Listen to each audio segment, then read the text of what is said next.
Without further ado, we're going to go into the first presentation. So first presenter is Justin Adler, and he's going to be talking about using story and data to increase average order value and conversion rate. Without further ado, Justin Adler. All right, hey everybody. So today I'm going to be talking about using story and data to increase average order value and conversion rate. But what I'm really going to be talking about is how to create a more compelling path to purchase for your customers.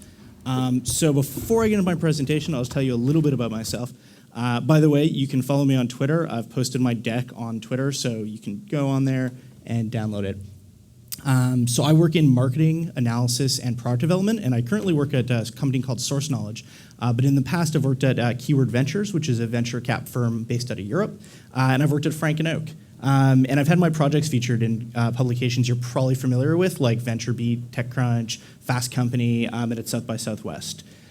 So great, let's talk about e-com, guys. If you're familiar with e-commerce, you probably know that this isn't how e-commerce works. Just because you build a website doesn't mean anyone will show up. There's no such thing as foot traffic for an e-commerce brand. So we think that you need to invest in acquisition. How do you do that? Well, here's what a typical acquisition funnel for new purchasers looks like for a typical medium to small e-commerce business. So you'll see that about 45% comes from paid acquisition, and then the rest is really split up between organic, other, which we'll call like affiliate or referral traffic, and then you'll have some direct traffic, so people who hear about your business and then go there directly. That's always really nice because it's free and converts really well. But let's look at some other observations. We're going to see that organic traffic, while free, is really hard to scale, and it's even harder to measure. So you could spend a lot of time on SEO, on blogging content, on word-of-mouth campaigns, and you might not be able to figure out what actually works. This ends up becoming like a really huge time suck for your business. But there's a problem with paid traffic too. Paid traffic's really scalable, so if I invest $10,000, for instance, in a paid campaign, I know that I'm going to get a certain amount of traffic. But it can be extremely expensive because you don't know if the traffic you're getting is always good traffic or bad traffic. So what do I mean by bad traffic? Well, there's a few what we call investor kill metrics that you need to use when you're looking at traffic and evaluating if a source is really good for your business or not. So the first, I'm sure you guys have heard of this term, it's a customer acquisition cost. Some people call it a CPA as well, which is a cost per acquisition. So really what this is, it's super simple. We're just gonna look at how much money you spent and then how many people ended up converting based on that spend. So basic example, if you spend $200 on acquisition and 5 of your visitors will actually buy something on your store, then you have a CAC of $40. That's really good. Now, another thing that we need to look at is something called single day activation. So single day activation basically breaks down like this. Usually when you drive a bunch of traffic to your website, not everyone who visits is gonna buy right away. But because you're spending money on that traffic, you need to know very, very quickly if this is a good traffic source or a bad traffic source. So usually what we look for is within 24 hours of a campaign launching on a new website, we're looking for about 1% conversion rate. So that means that 1% of all your visitors should be converting. If you're seeing less than that, it's probably bad traffic. Again, you want to make sure that you do have a significant sample size. So if you spend a little bit of money and you only drive maybe 100 people to your website, maybe wait a little bit longer than that. And then the last metric that we're going to look at is average order value. So this is, again, very simple. What we're just going to do is average out all the values of purchases placed on your site. You can either do this across the whole lifetime of your site or within the last couple of months. This is actually really valuable when you guys want to evaluate if your business is doing well or not. So for instance, if your average order value lifetime is maybe $200, but in the last couple of months you see that it's now up to $250, that's great, keep doing that. And you want to measure that against your CAC. So if your cost of acquisition is $100, but you're only driving an average order value of $20, your business might be in trouble. So let's look at the problem with paid acquisition other than measuring it, right?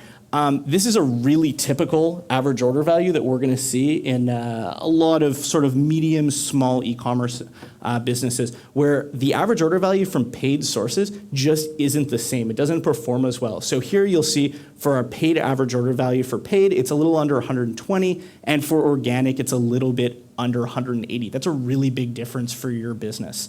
We can see the same correlation across other metrics that we look at as well. So you guys might have heard of lifetime value, conversion rate, order frequency, and churn. And generally what we see, again, this is fairly typical, that users that are acquired from paid sources really just don't perform as well as against organic sources.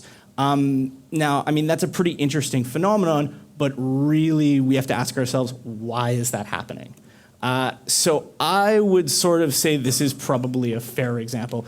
If anyone's on the internet and doesn't use an ad blocker, I know some of you probably do, you'll have seen ads that look a lot like this. So we have banner ads over here on this side, and we have search results based on the other side. Now, these are great. The copy's good. It shows off the products. But the problem is that they're just not that engaging. They're really easy to zone out. They're really easy to sort of look past. And they all kind of look the same. So that's a really big problem.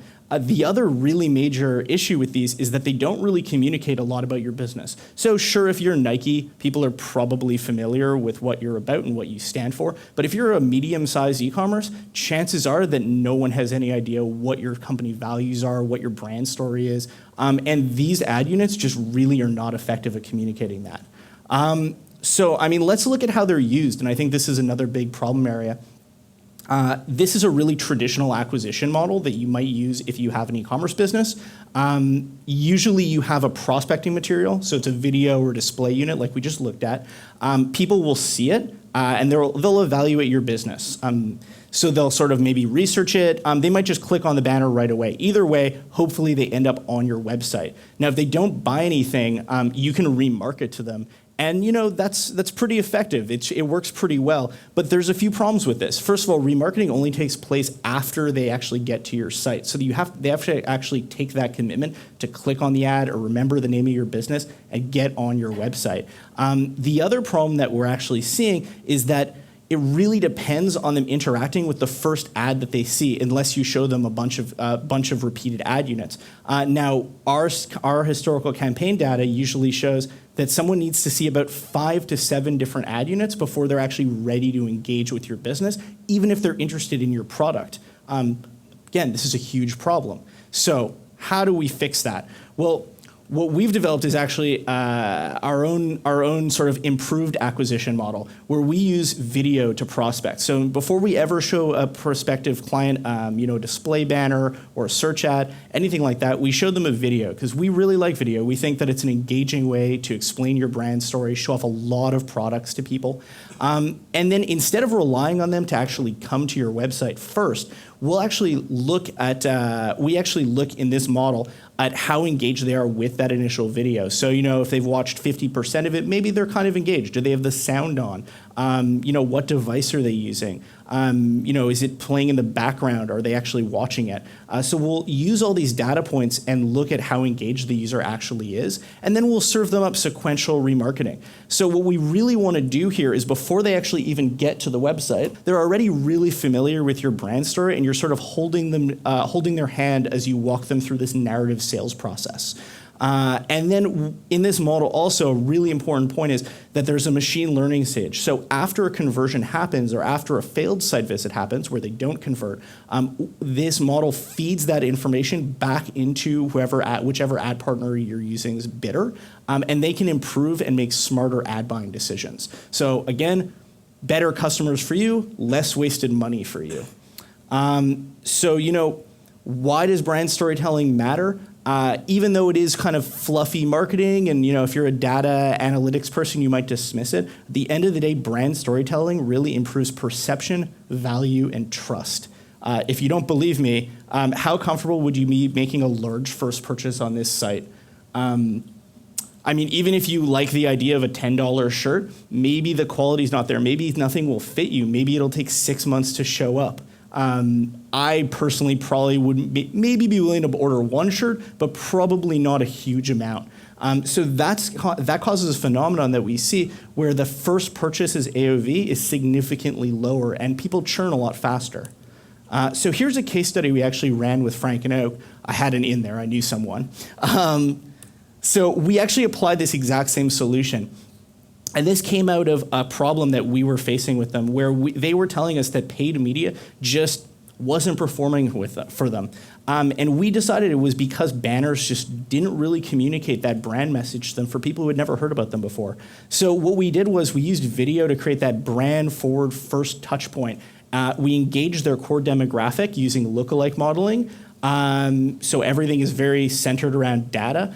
And then we were able to use cross-media messaging, which basically is a fancy way, again, of saying we used video first, then followed that up with other videos and display creatives that were related to that first video. So it's all about creating that narrative.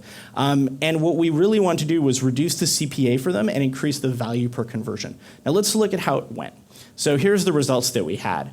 So we found out, this is the most staggering one for me, is that if you had seen their video first, you were 84% more likely to click on a display ad after you saw it compared to just seeing that display ad first. So that's really staggering. We also found out that once you hit their site, you were 10% more likely to convert. Again, I should note this is for first-time buyers. So people who are unfamiliar with the brand.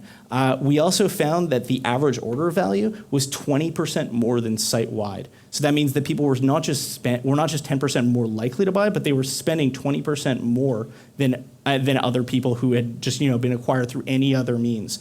And we really want to make sure that we had some statistically significant samples for this. So we actually tested this out and we delivered it at scale. So we're talking about 3.5 million impressions that were all targeted towards their core demo, which is 18 to 40-year-old men within North America. So we feel really happy about these results, and we are expanding this product offering to other companies as well. But the real takeaway from here is that you should be very careful with your ad spend and always pay attention to data and make sure that that story is clearly communicated.